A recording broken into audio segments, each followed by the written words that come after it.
தான். யாரையும் சொல்றேன், உங்களுக்கு தான் சொன்னேன். நல்லா தண்ணி வேணுமாடா? பாட்டில். அனைவருக்கும் வணக்கம். எல்லாம் நல்லா இருக்கீங்களா?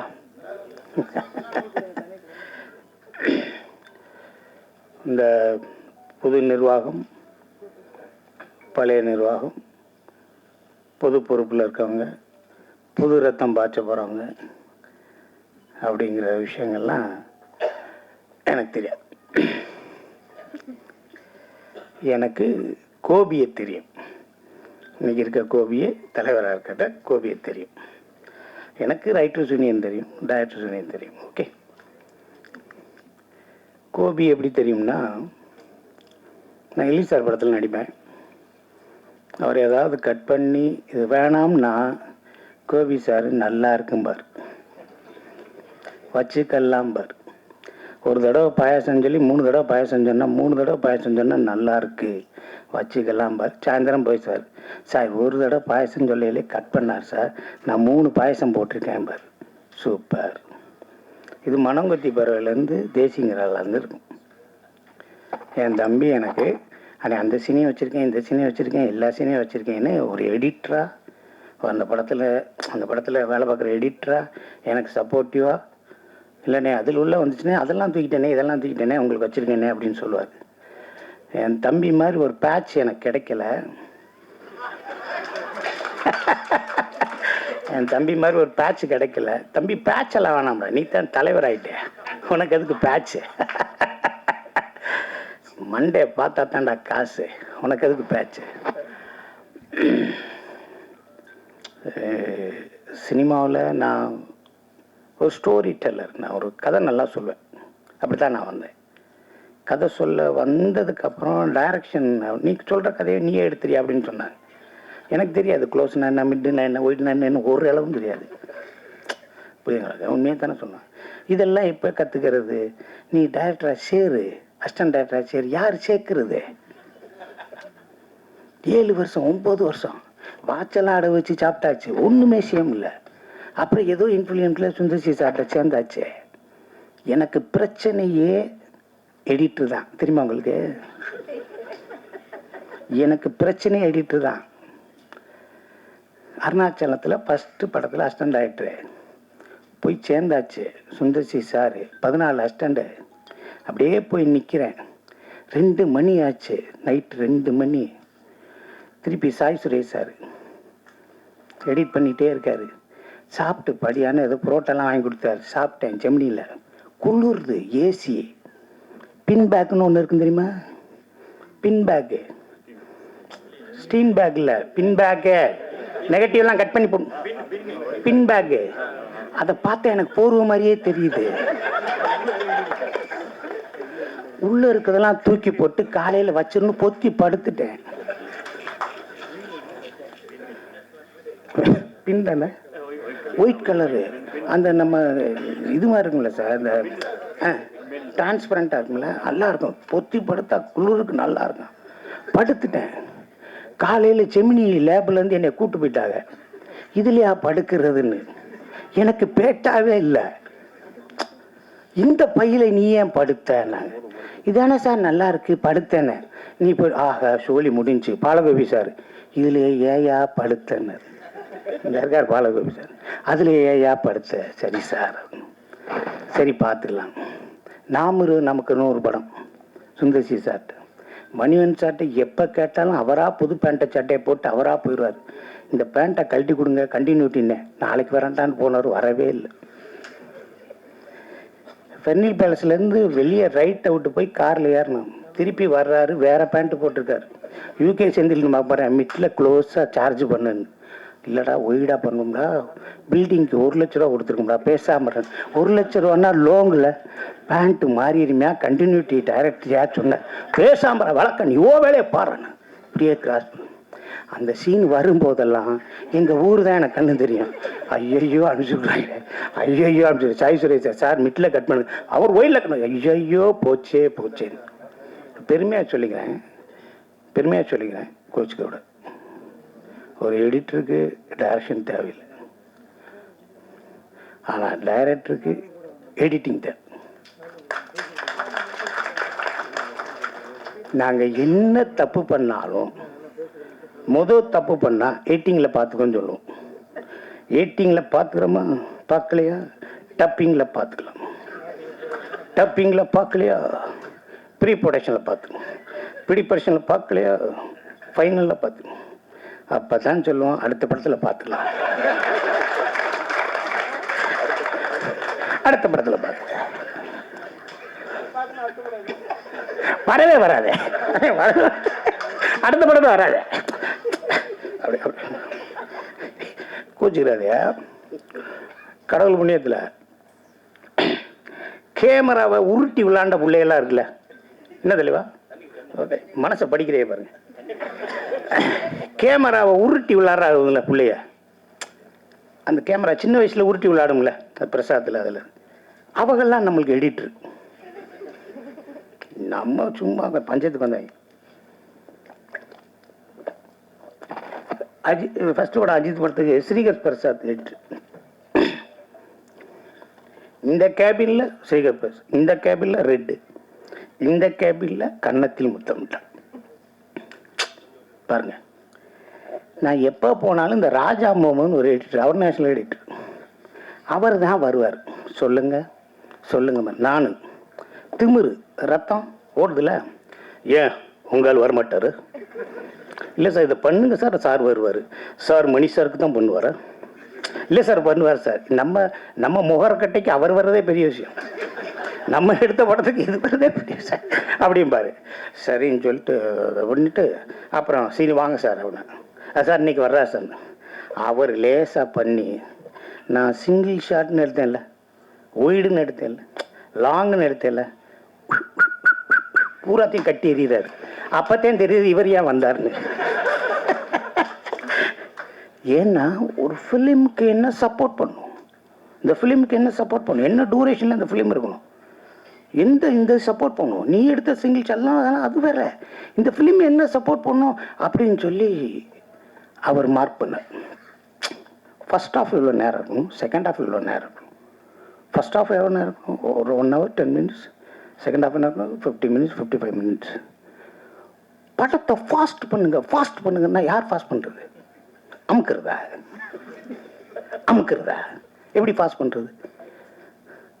இங்கே போனா திரும்பினா, ஓடினா திரும்பினா, அப்படி இருக்குல்ல, ஓடுனா திரும்பினா, அதை நீ இந்த ஓடினா ரெண்டாவது ஓடினா அதை கட் பண்ணா மாப்பிள்ள ஃபாஸ்ட்டாக இருக்கு. டேய் ட்ரிம் பண்ணிட்டாங்கடா.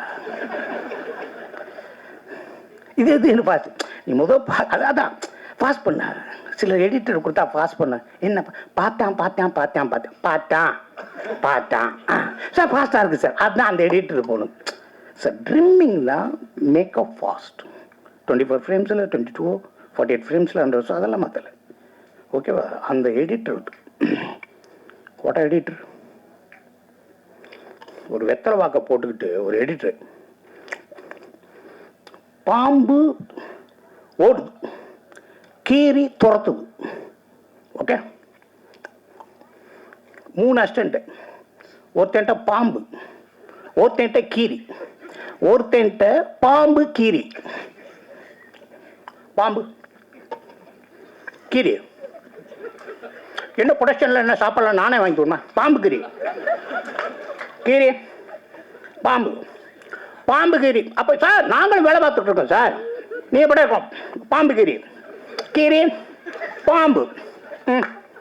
பார்த்தீங்கன்னா பாம்பு அவ்வளோ பாஸ்டாக போகுது, கீரி அவ்வளோ பாஸ்டாக வரட்டுது சார். 30 வருஷத்துக்கு முன்னாடி சார். புரியுங்களா உங்களுக்கு? எவ்வளோ பெரிய எடிட்டர்ஸு. இப்போ ஒரு க்ளோஸ்அப் எடுக்கணும், தலைவா கட் பண்ணி க்ளோஸ் போயிடலாம். அப்போ அங்கே சார் இது கரெக்டாக க்ளோஸ் போயிருங்க. கேவலப்பட்ட வயலு சரியாகவே எடுக்காமல் உயிரை வாங்குறாங்க.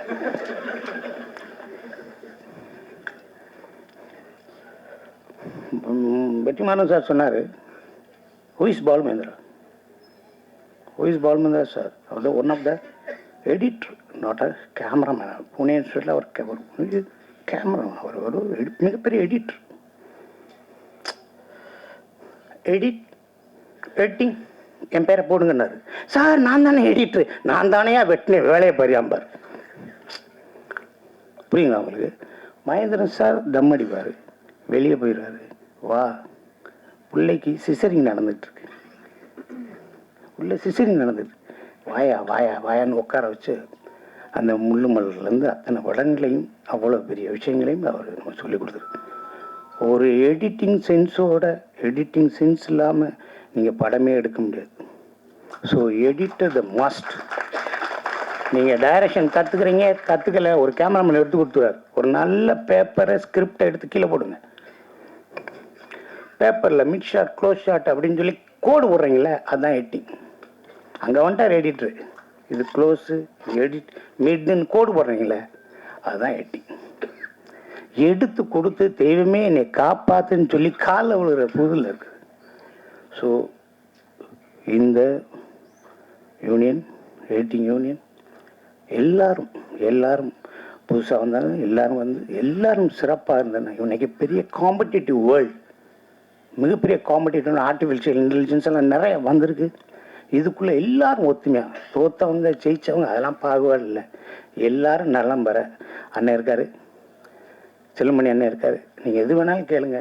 அனைவரும் ஒற்றுமையாக மிகச்சிறந்து பணியாற்றி எல்லாரும், எல்லா குடும்பங்களும் சந்தோஷமாக, சினிமா துறையை சார்ந்த அனைவருமே நீங்கள் நல்லா இருக்கும்னு ஆண்டவனை வேண்டிக்கிட்டு உங்கள்கிட்ட விடைபெற. வாழ்க எடிட்டிவ் யூனியன். தம்பி அடுத்த படத்தில் கூட கேபி இது கோபி கரெக்டாக பார்த்து கட் பண்ணி விட்டு. நன்றி. நம்ம மெம்பர்ஸ் வந்து இப்போ பொன்னாடை போத்திடலாம்ப்பா, ஃபுட்டேஜ் ஜாஸ்தியாக இருக்கு, டக்குன்னு வாங்க. ஃபுட்டேஜை குறைக்கணும், ஃப்ரேம் என்ட்ரி கொடுத்துருங்க டக்குன்னு. Right, okay okay okay G, okay அப்படியா, வாங்கிட்டோமே. சரி, ரைட், ஓகே. எல்லாருக்கும் இனிய மாலை வணக்கம். அரங்கம் நிறைந்து வழிகிற ஒரு நிகழ்ச்சியாக நடக்கிறதுல ரொம்ப மகிழ்ச்சி. உங்களுக்கெல்லாம் எடிட்டிங் யூனியன் வந்து யூனியன் எனக்கு பக்கத்து வீடு. இந்த தேர்தலுக்கு முந்தைய கணிப்பு, பிந்தைய கணிப்பு, அது இதெல்லாம் சொல்லுவாங்களோ, ஒன்றும் இல்லை. ஞாயிற்றுக்கிழமை எலெக்ஷன், நாங்கள் திங்கக்கிழமை வரை மொத்த பேர் மாறி ஆளே இல்லை. என்னடா இல்லை எல்லாம் மாறியாச்சு. ஏன் அது இது எப்படி நடந்தது? சரி, ஓகே, இது ஒரு யூனியனில் இதெல்லாம் நடக்கும். உமாசங்கர் பாபு சார், அசோக்குமார் சார், நீங்கள்லாம் இங்கே வந்திருந்தது ஒரு பண்பாட்டை வந்து ஒரு தலைமுறைக்கு நீங்கள் சொல்லிக் கொடுக்குறீங்க. என்னுடைய மனமார்ந்த வாழ்த்துக்கள். ஏன்னா இங்கே செல்வமணி சாரை வந்து ஒரு பெரிய முதிர்ந்த ஆள் ஆக்கிட்டாங்க. எல்லா யூனியன் சண்டை போட்டு சமாளப்படுத்தி ஒரு வழி ஆயிட்டார். அது மாதிரி இல்லாமல் ஒரு இணக்கமான சூழ்நிலை. இது என்ன நம்ம பெரிய இந்த பதவியாது அப்படி இல்லை. இது கமிட்மெண்ட் உள்ளே வந்ததுக்கப்புறம் தான் தெரியும். உள்ள பின்னாடி நெருப்பூச்சி எரிய விட்டு ஆளாளு கேள்வி கேட்டு பதில் சொல்றதுக்குள்ள ஆயுசு முடிஞ்சிடும், அது வேற. அதனால ரொம்ப ஒரு துடிப்போட எல்லாரும் செயல்படுறீங்க. இந்த டிபார்ட்மெண்ட் வந்து ரொம்ப கட்டுக்கோப்பாகவும் சினிமாவோட கடைசி நிமிஷத்தில் நம்மளுடைய தொழிலாளர்களுக்கான பணத்தை வாங்கி கொடுக்கக்கூடிய ஒரு சக்தி கொண்ட யூனியனாக இருந்தது. இப்போ அப்படி உடஞ்சி கிடஞ்சி எங்கெங்கயோ ஒரு கட்டுப்பாடு இல்லாமல் இருக்குது. முதல்ல ஒருங்கிணைங்க. தொலைக்காட்சியில் ஆன்லைன் எடிட்டிங்கிறது ஒரு மிகப்பெரிய பெரிய பெரிய பெரிய பிரில்லியன்ட் ஜாப். ஆன்லைன் எடிட்டர்ன்றது ஒரு பெரிய ஜாப். அது அவங்களோட எல்லாம் ஏற்கனவே அசோக் மேத்தா சார், உமாசங்கர் பாபு சார் இருக்கும்போதும், செல்வமணி சார் இருக்கும்போது பேசணும். அதெல்லாம் ஏதாவது பண்ண முடியுமா அப்படின்னா, ஒருங்கிணைக்கலைன்னா இது ரொம்ப சிக்கலாயிடும் போல இருக்கு. சிக்கல்னா ஊதியம் வராமல் போயிடும், வேற என்ன சிக்கல் வரப்போகுது. அதனால இது ஒருங்கிணைந்து செயல்படணும். இது ரொம்ப முக்கியமான வேலை. நான் கேமராமேனாக இருக்கும்போது எப்போவாது தான் கேமரா கிடைக்கிற வாய்ப்பு கிடைக்கும். அசோசியேட் கேமரா இருக்கும்போது வாயின ஸ்டுடியோவில் ஒரு கோர்ட்டு செட்டு, பின்னாடி நீதிபதி இருக்கணும், வழக்கறிஞர் வந்து கணம் நீதிபதி வரணும்னு பேசிட்டு வரணும். நான் ஜட்ஜு வரல, அவர் வரலன்றனால மொத்த பேர் உட்காந்துருக்காங்களே, சரி அதை அவாய்ட் பண்ணி எடுத்துடலாமேன்ட்டு ஒரு கம்போசிஷனில் ஜட்ஜை அவாய்ட் பண்ணி ட்ராலி போட்டு எடுத்துகிட்டே வந்தவன் மறந்துட்டு திரும்பி என்ன பண்ணிட்டேன்னா, ஆட்டோமேட்டிக்காக நான் ஜட்ஜு எம்டியாக உட்காந்துருக்காரு, இங்கே வக்கீல் ஆர்கியூ பண்ணிக்கிட்டு இருக்காரு. விட்டுட்டேன். கணமும் நீதிபதி அவர்கள் என்ன நீதிபதி ஃபேமில் இல்லை, ஆனால் வக்கீல் ஆர்கியூ பண்ணிட்டு இருக்காரு. அந்த ஷாட்டு ஓகே ஆகி லேபுக்கு ரஷ் பார்க்க போகிறேன், பின்னாடி காணா, ஜட்ஜை காணா, ஒரு வக்கீல் போயிடும். செத்தாண்டா, என் எதிர்காலம் எல்லாம் இருந்துருச்சாங்க. டக்குன்னு அப்படியே பாசிட்டிவ் தூக்கிட்டு நேராக லெனின் சார் ரூம் ஏவிஎம்லேருந்து ஓடி வந்து உள்ளே பதறணும். என்னப்பா என்ன சார் இந்த மாதிரி பண்ணிட்டேன் சார். உண்டா போடு, டக்குன்னு ஒரு க்ளோஸ் போட்டு சர்ற போ. ஐயோ என் எல்லாமே முடிஞ்சு போச்சு. நான் ஜெமினி லேபில் இருந்து ஏவிஎம் வர்றதுக்குள்ளே நான் செத்து போயிட்டேன். ஏன்னா போச்சு வாழ்க்கை. என்னடா பின்னாடி நீதிபதியை காணா ஓம்பாட்டில் எடுத்துட்டு டேக் ஓகேன்றீங்க, என்ன கேட்க மாட்டாங்களா? அவ்வளோ பெரிய ஒரு ஆபத் பாந்தம் அனாத ரட்சிய டிபார்ட்மெண்ட் இது. இது எல்லாத்துக்கும் ரொம்ப நன்றி. நல்லா வளரணும். ஒரு இணக்கமான சூழ்நிலையை உருவாக்கி சினிமாவில் எல்லாருக்கும் எல்லாமே ஒரு சமரசத்தோட ஒரு ஆரோக்கியமான நட்புணர்வோடு வளரணும். அதுக்கு என்னோட மனமார்ந்த வாழ்த்துக்கள். நன்றி. எல்லாருக்கும் வணக்கம். மேடையில் வீட்டிற்கும் Selvamani sir, Ameer sir and Udhayakumar sir, everybody, பத்திரிகையாளர்கள் எல்லாருக்கும், இங்கே வந்திருக்கும் அனைவருக்கும் உங்கள் தேவயானி ராஜ்குமாரின் அன்பான வணக்கம். ரொம்ப சந்தோஷமாக இருக்குது. நம்ம எடிட்டிங் அசோசியேஷன் வந்து எலெக்ஷன்ஸ் நடத்தி புது டீம் வந்திருக்குது. உங்கள் எல்லாருக்கும் வாழ்த்துக்கள், புது டீமுக்கு வாழ்த்துக்கள். ரொம்ப எடிட்டிங்கிறது எல்லாம் சொல்லிட்டாங்க, இல்லாமல் முடியாது. எடிட்டர்ஸ் இல்லாமல் முடியாது. ஒரு சிறந்த டைரக்டர் வந்து ஒரு சிறந்த எடிட்டராகவும் இருக்கணும். இல்லைன்னா ஒரு சிறந்த எடிட்டர் வந்து ஒரு டைரக்டரை காப்பாற்றணும். ஒரு படத்தை காப்பாற்றக்கூடிய ஒரு ஸ்தானத்தில் இருக்கிறது தான் ஒரு எடிட்டர். ஸோ பெஸ்ட் எடிட்டர் இல்லைன்னா ஒரு பெஸ்ட் படம் வராது. கிளாப் பண்ணுங்க.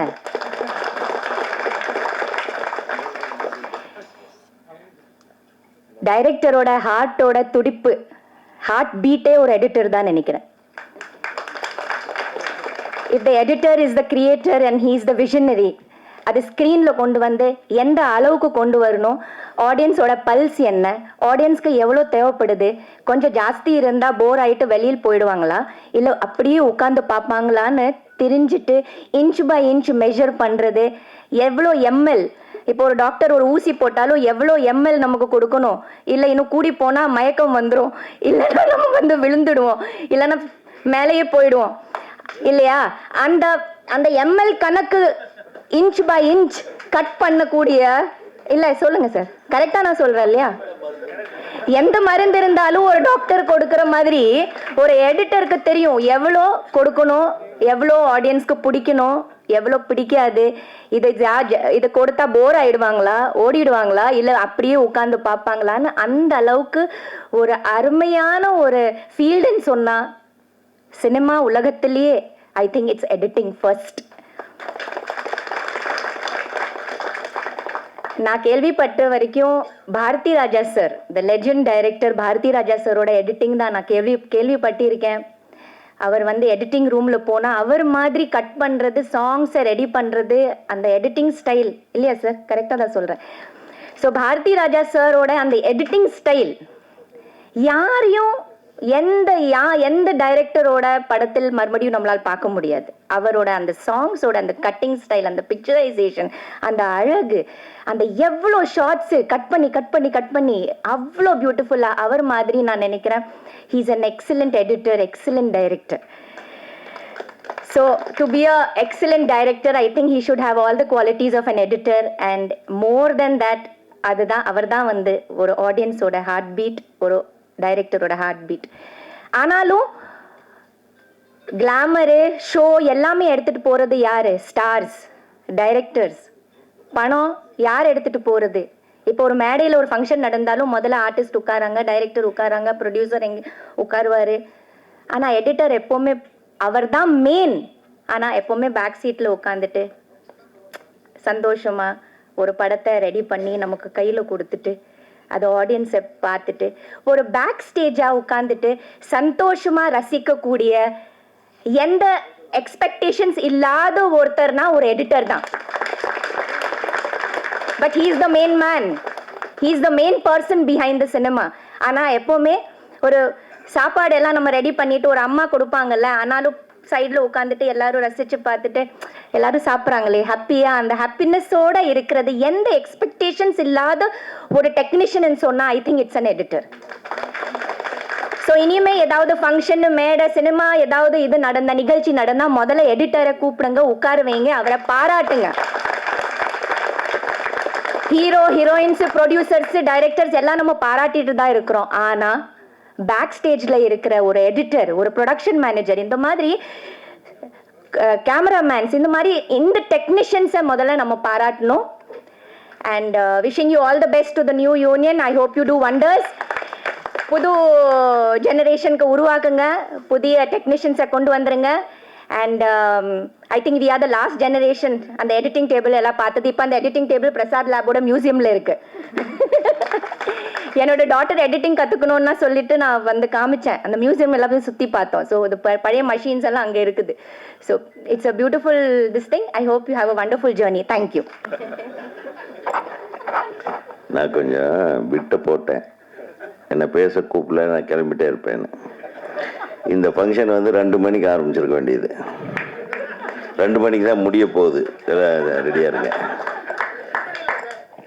எடிட்டர் யூனியன் ஃபங்க்ஷன் வந்தால் கரெக்டாக ஷார்ப்பாக எடிட் பண்ணி பேசணும் இல்லையா?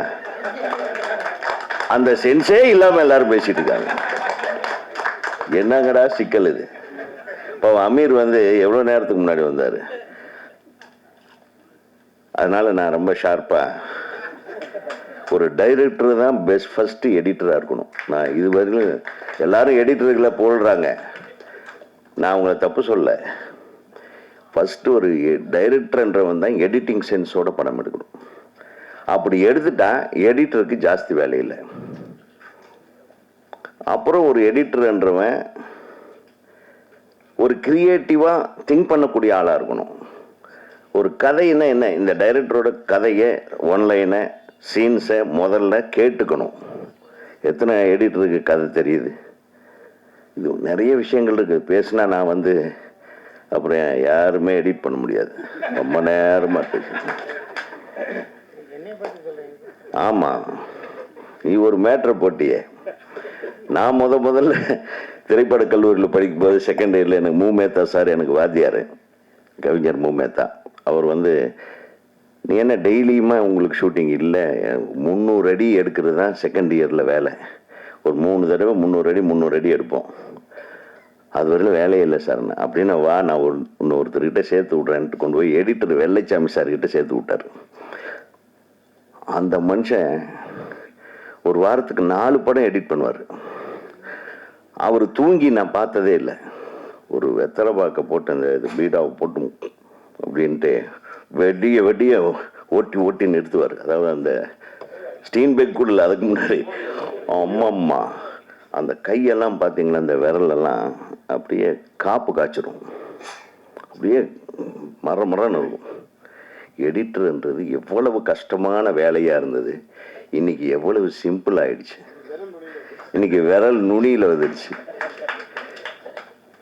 அப்போ அவ்வளவு கஷ்டமா இருக்கும்போது எடிட்டர்ஸ் வேர் டேலண்டட்.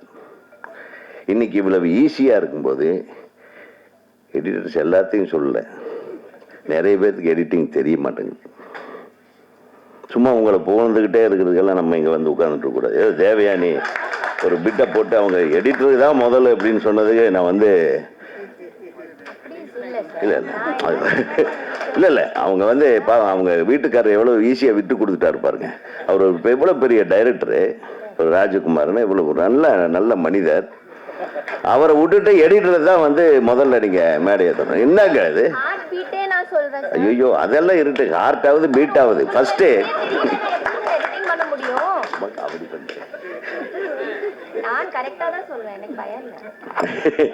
ஆனா வீட்டுக்காரரை விட்டு கொடுத்துட்டீங்க, அது வேற வழி இல்லை.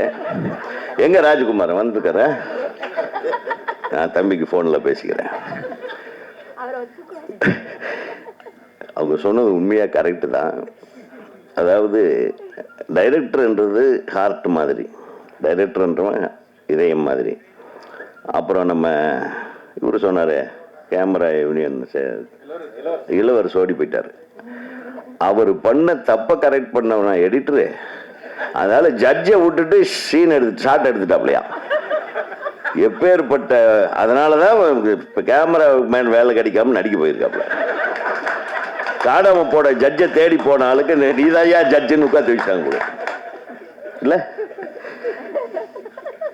ஒரு அநியாயம். ஒரு கேமராமேன் இப்படியா இருப்பா? எங்க அவரு? ஆடா பாவி, உன்னுடைய வீக்னஸ் எல்லாம் சொல்லிட்டு போயிட்டிய. இது வேற யூனியன்ல வேலை செக்ரட்டரியாரு. ஜட்ஜ் இல்லாமையே ஜட்ஜ் வச்சு சீன் எடுத்துட்டு அதெல்லாம் பார்த்து வெக்ஸ் ஆயிட்டேன் நான். இப்ப நான் என்ன பேசுறதுன்னு தெரியல. இவங்க ஒரு பிட்டை போடுறாங்க, அவங்க ஒரு பிட்டை போடுறாங்க. இது எந்த பிட்டு கரெக்டான பிட்டுன்னு கரெக்ட் பண்றது உங்க கையில தான் இருக்கு எடிட்டர்ஸ். இந்த பிட்டுகள் எல்லாம் வந்து உங்களுக்கு கதைக்கு உதவாது. ஒரு டைரக்டர்ன்றவன் ஹார்ட் மாதிரி, கேமராமேன்ன்றவன் கண்ணு மாதிரி, எடிட்டிங்ன்றது இவங்க சொன்ன மாதிரி அதுதான் பீட், ஹார்ட் பீட் மாதிரி. ரித்தம் அப்படிங்கிறது ஒன்று இருக்கு. அது ஒரு படத்துல ரித்தம் எங்க வந்து கரெக்டா கட் பண்ணுமோ அங்க கட் பண்ணாதான் அந்த படத்தோட அந்த சீனோட சீக்வன்ஸோட உணர்வுகளுக்கு தகுந்த மாதிரி கட் பண்ணணும். சும்மா எடுத்த உடனே 4 அடிக்கு வெட்டி விடுறது எடிட்டிங் அல்ல. அப்புறம் 20 கேமரா, 12 கேமரா, 5 கேமரா, 6 கேமரான்னு ஒரே சீனு, ஒரு 30 ஷாட்டில் எடுக்கிற சீனு 300 ஷாட்டில் எடுத்துட்டு எடிட்டர்கிட்ட கொடுத்துருது. அவனுக்கு எந்த ஆங்கிளில் எதை கட் பண்ணுறதுன்னு தெரியாது. இன்னைக்கு இருக்கிற எடிட்டர்களோட போராட்டம் எனக்கு தெரியும். நானே ஒரு படத்தில் ஒரு 2 சீன் நடித்தேன். ஒரு சீன் வந்து ஒரு 3 நாள் எடுத்தாங்க. நான் 3 டைலாக் தான் பேசுகிறேன். 3 டைலாக் தான். நான், நாசர் இவங்கெல்லாம் நடித்தோம். கிட்டத்தட்ட வந்து அது ஒரு 30 ஆங்கிள் எடுத்தாங்க. கடைசியில் ஒரே ஆங்கிளில் நான் பேசுகிற ஒரு டைலாக் அவ்வளோதான் பண்ணு. எதுக்குப்பா இவ்வளோ எடுக்கிறீங்க? அதை போட்டு இந்த எடிட்டருக்கு தலையில் கட்டி அவன் 1 வாரமாக பார்ப்பான் அந்த சீன். இது எதை எடுக்கிறது, சிலதை பார்க்கவே மாட்டாங்க. நம்ம கேமராவில் வர கண்டென்ட்டை, டிஜிட்டல் கண்டென்ட்டை அவ்வளவு பார்க்க முடியாது. 2வது நாள்ல ப்ரொடியூசர் எனக்கு இன்னுமே எடிட் பண்ணல அந்த சீன் என்பாரு. சரி, எது கிடைக்குதோ அதில் எடிட் பண்ணி போட்டுருவேன். என்னுடைய லுக் ஒரு பக்கம், அவருடைய லுக் ஒரு பக்கம், இப்படி எல்லாம் எடிட்டிங் இருக்குங்க. இதெல்லாம் உணர்ந்துக்கணும். சும்மா நம்ம தான் ஜீனியஸு அப்படின்னு எல்லாரும் சொல்கிறாங்க. நீங்கள் எல்லாமே புத்திசாலி தான். ஆனால் நீங்கள் மட்டும் புத்திசாலிகளாக இருந்தால் வேலை நடக்காது. உங்களுக்கு கண்டென்ட் கொடுக்குற டைரக்டரும் புத்திசாலியாக இருக்கணும். அப்போ தான் எடிட்டருக்கு நல்ல பேர் வரும். ஸோ மெயின் மேட்ரு எங்கே? ஹார்ட்டு தான். ஹார்ட் இருந்தால் தான் கரெக்டாக உங்களுக்கு பல்ஸில் கட் பண்ண முடியும். ஸோ நானே கொஞ்சம் எடிட்டிங்கில் ரொம்ப இன்ட்ரெஸ்ட் தான். என்னுடைய பாட்டு ஒன்று சொல்கிறேன்.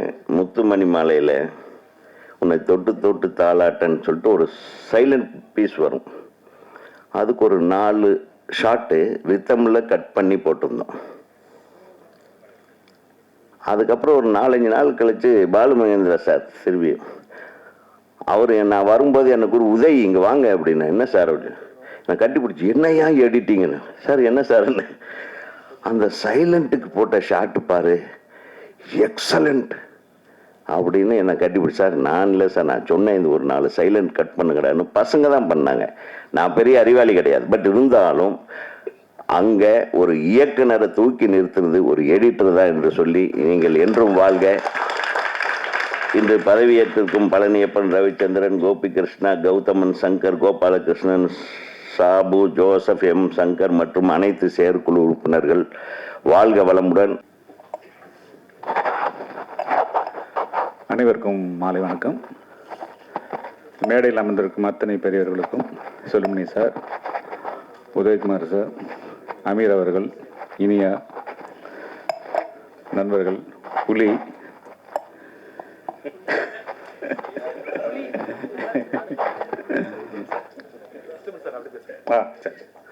பாலசேகர்,